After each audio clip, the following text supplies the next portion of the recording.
Bonjour! Tellement contente que tu sois là aujourd'hui, Capsule Fireline! Ça va me faire tellement plaisir de t'inspirer.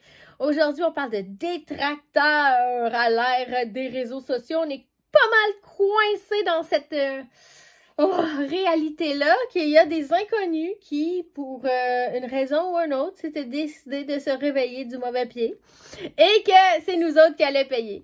Je t'ai invité aujourd'hui à tomber en amour avec ces personnes-là et de faire un changement de perspective, why not? Alors, on les appelle communément les trolls en anglais. T'as peut-être déjà entendu ce mot-là.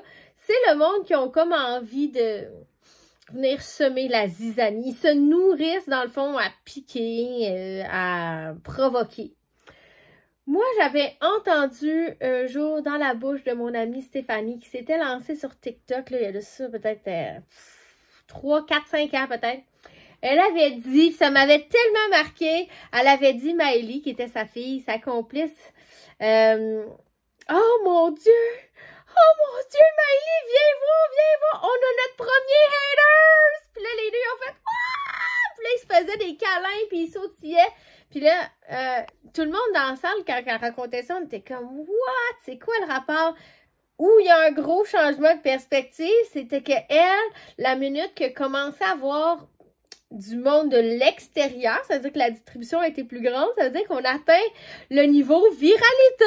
Et c'est ça qu'on veut, dans le fond. On veut pas rester dans notre réseau très, très proche. On veut pas juste une distribution aux gens qu'on connaît ou qui nous connaissent, mais plutôt d'aller atteindre des gens qui vont nous découvrir. Et là, ça, c'était vraiment magique parce que quand il y a des haters en dessous d'un post, ben des fois, ça le fait remonter, et ça fait jaser. Et ça, c'est quelque chose dans le monde d'aujourd'hui que vous ne devez pas être cette personne qui fait du hate, mais plutôt être celle qui leur envoie de l'amour. Alors, il y a deux sortes de haters ou de trolls ou de... comment je l'ai appelé? Des détracteurs. Il va y avoir celle qui va faire ben du bruit puis qui va souvent être comme un peu odieux, là, genre celle qui est un peu trash. Fait que là, je m'en venais dans la voiture en fin de semaine. On montait à Sainte-Agathe. Et là, Mélanie a dit, j'ai l'impression qu'il y a juste ça sur TikTok. Puis Julie a bâti sa business quasiment 100% sur TikTok, tu sais, puis elle est comme, ben, tu sais, au début, ils viennent, mais après, ils voient que tu te prends au sérieux, fait qu'ils arrêtent de t'écœurer. Elle dit, tu sais, elle dit, ben, donne-moi des exemples. Fait que là, elle dit, ben, tu sais, il peut y avoir une espèce de colon, là, qui te demande de garder sa bite bien fraîche dans un garde-gel, lequel modèle devrait prendre. Fait que là, tu peux décider d'être offusqué ou tu peux décider de jouer avec ça puis de voir que c'est ton professionnalisme qui ressort versus le tata, OK? Ou il y a ceux, genre, qui vont venir mettre le doute, là, qui roulent les yeux, en c'est bien toi que ton temps, tu sais, un peu à la ridiculiser. Et là, ça, on voit beaucoup ça dans la mode, là, tu sais, des groupes, là, où ils vont prendre des screenshots, puis ils vont aller faire, tu sais, des posts style les boss babes de ce monde, OK? Alors, il y a deux de ces races-là que tu vas croiser assurément dans ton parcours. Alors, toi, qu'est-ce que tu dois faire dans ta vie? Faut que tu arrêtes que ça te rende mal à l'aise, cette situation-là, puis tu dises, ben, il va toujours en avoir, donc, je vais juste maintenant faire abstraction de leur présence ou de les déliter, hein? Ça existe, ça existe. On a cet outil-là. Ah, mute. Ah, tu peux plus parler. Ah, OK? Mais de voir, dans le fond, que la cliente qui est sarcastique ou la cliente qui critique, c'est pas nécessairement parce qu'elle est méchante. Elle est teintée dans sa réalité, puis on peut même jouer avec ça à notre avantage éventuellement quand vous allez aller chercher de l'expérience. Alors moi, je viens du milieu du présentiel. Alors autour de la table, là, des fois, la fille avec la mauvaise vibe, elle pouvait t'en contaminer toute une gang, OK? Mais si tu y envoies de l'amour, à un moment donné, tu trouves les bonnes façons d'agir. Alors, je vais vous guider. J'ai 3 peut-être pistes. Vous allez voir laquelle vous avez envie de suivre. Mais souvent, en lui donnant plus d'amour et souvent en, comment je pourrais dire, en la remerciant de ses bons conseils, ça fonctionne, OK? Sinon, dans le virtuel, ben, tu sais, c'est juste de le bannir de ton groupe, la personne, ou tout simplement d'effacer son commentaire. Alors, arrêtez de stresser avec ça. Tout est bon. Alors, je m'en vais avec l'idée que toute l'expérience que tu vas prendre va te rendre conscience, OK, que faut pas que ça laisse rentrer ce doute-là à l'intérieur de toi, puis que tu dises, elle a peut-être raison dans le fond. Plus que tu vas traverser ces épreuves-là, plus que tu vas te sentir campé dans ta position, plus ça va rien te faire. Alors, c'est toujours une question de temps. Pourquoi les gens sont en succès? Voici une des raisons, c'est parce qu'ils se laissent pas bifurquer en chemin par l'opinion des autres. Alors, la première réaction que tu vas avoir, souvent, ça va être la fuite. Oh mon Dieu, je vais mettre stop sur le live, hein? Ou je vais déliter mon live.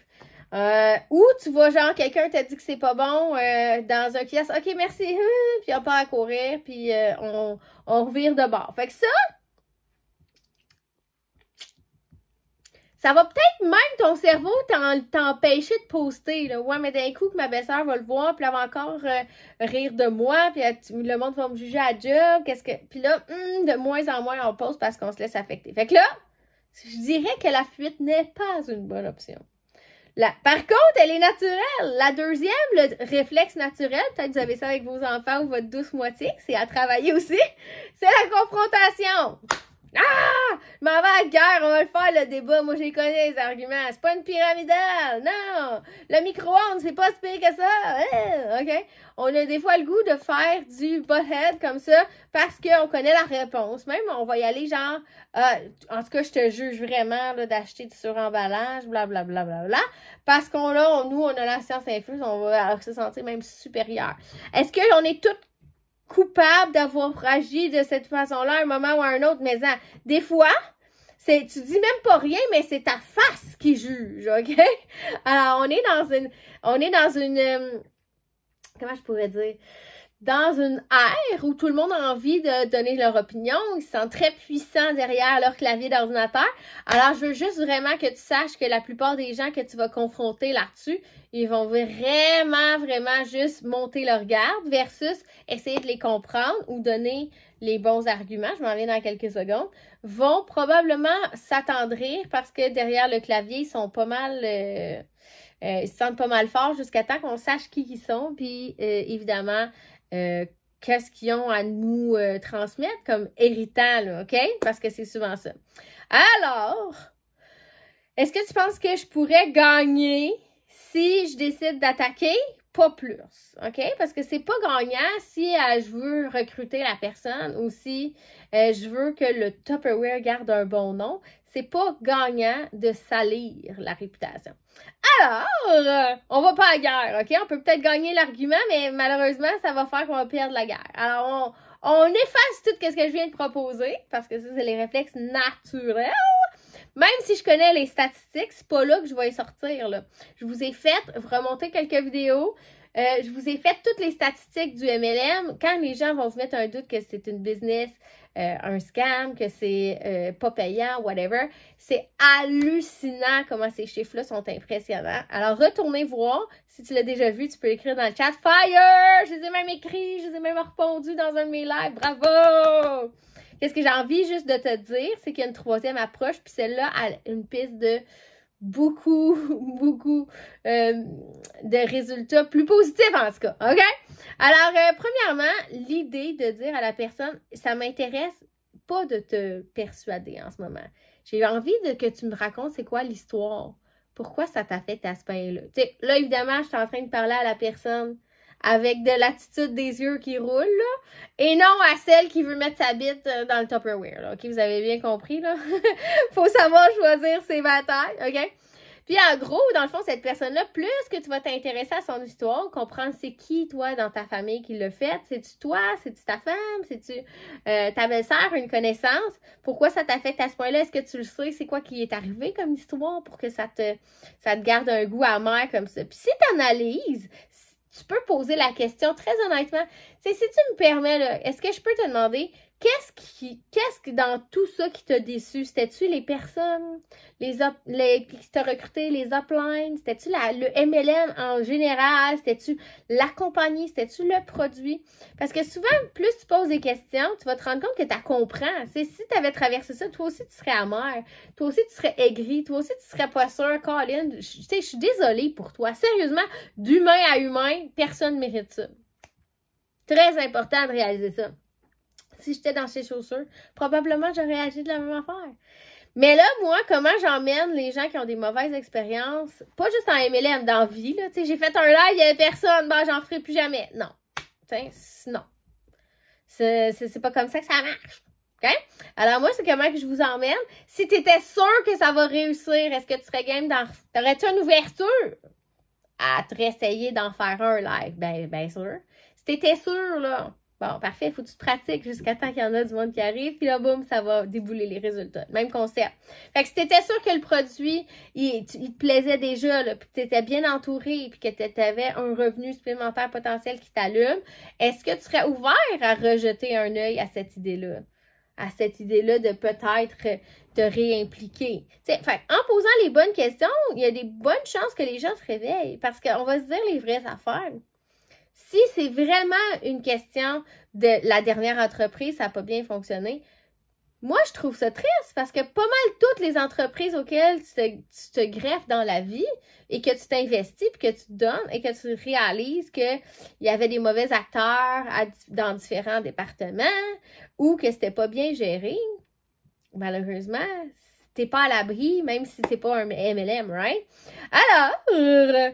mettons que moi, je me verrais parler de c'est quoi la valeur ajoutée dans notre mission. Après ça, de dire, ben regarde, si tu travailles avec une mission, travailler avec des outils reconnus, peut-être que serais-tu game de regarder et de reconsidérer. Et souvent, la personne va faire, peut-être pas, mais peut-être que oui, tu comprends? Alors, on va avoir ouvert ou planté la graine, il restera à l'arroser, évidemment.